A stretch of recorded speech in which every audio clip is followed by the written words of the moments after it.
Yun nga, nalulungkot lang talaga ako ngayon kasi... Hi, friend! Ay, Uy. BFF pala. Tayo. Nagpatulong ka nga lang kasi. Walang mali siya doon.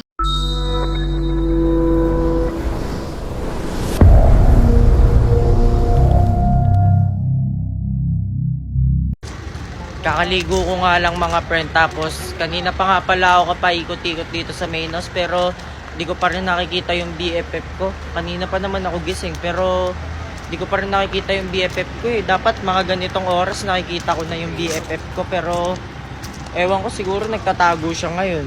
Pero di ko alam dahil siguro sa nangyari kagabi. Tapos kaka-open ko nga lang pala ng TikTok, tapos nakita ko yung post niya na yung bago niyang post. Tinanggal niya nga yung bracelet namin pero yung sa akin hindi ko pa rin to tatanggalin kasi nga promise namin to sa isa't isa na hindi namin to tatanggalin ng BFF ko. Pero hindi ko talaga alam kung bakit niya tinanggal eh. Siguro dahil nga sa nangyari kagabi. Kaya hahanapin ko pa rin yung BFF ko. Sana magkita na kami kasi gusto ko na talaga, gusto ko na siya makausap, tas gusto ko na rin magpaliwanag sa kanya. Di niya lang kasi ako pinapakinggan sa mga paliwanag ko eh. Hanapin ko na muna siya mga friend. So yun nga mga friend, kanina pa nga pala ako paikot-ikot. Uy friend. Parang ang lungkot mo kanina pa, ito napapansin dyan ah. Kaya nga eh, kanina pa nga ako nakaupo din dito. Kanina ko pa kasi hinahanap yung BFF ko, yan. Bakit siya ba naglagay yun? Ewan ko, di ba kanina pa ako gising? Eh dapat sa mga ganitong oras eh hapon na dapat nakikita ko na yung BFF dapat ko. magkasama na rin kayo ganitong oras. Kaya nga eh, pero hanggang ngayon di ko pa rin siya nakikita. Parang napapansin ko din ngayon, hindi kayo magkasama talaga, pande. Kaya nga eh, naninibago ako. Kasi ewan ko dahil siguro sa nangyari kagabi. Ayun lang.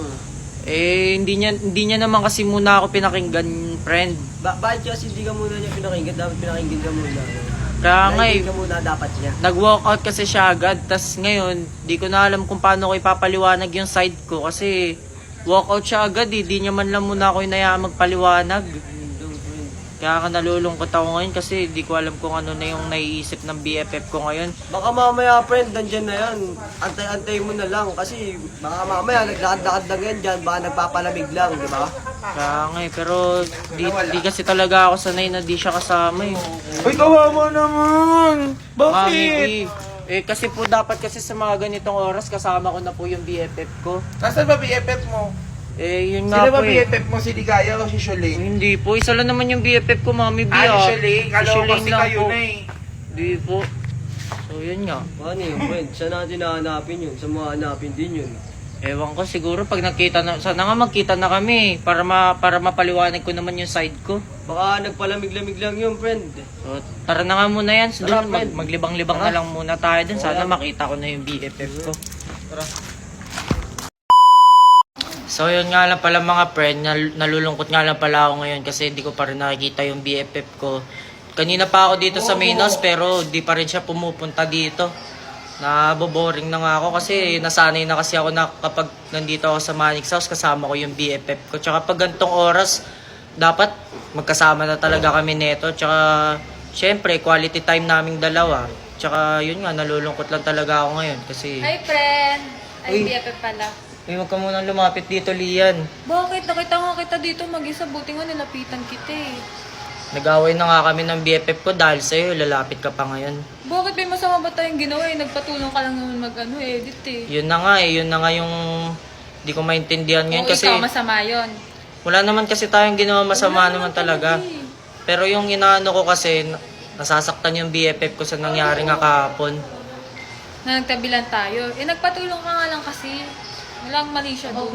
Yun nga pero teka lang, baka makita na naman tayo ng BFF ko kung ano-ano na naman isipin nun. Eh wala naman, BFF na naman tayo. di tayo BFF. Kaibigan, pwede magkaibigan tayo. Pero hindi BFF tayo mo pwede. na ako simula ngayon. Kasi di ba tinutulungan kita, tapos pinapakatulong ka sa akin. Kaya friend, BFF na tayo. Huwag na muna tayo magtabing alian, baka makita na naman tayo ng BFF ko dito, ano-ano na naman isipin. Lu, Hindi ko nga mapaliwanag yung side ko sa kanya eh. Dito na muna ako, layo mo na muna ako, Lian.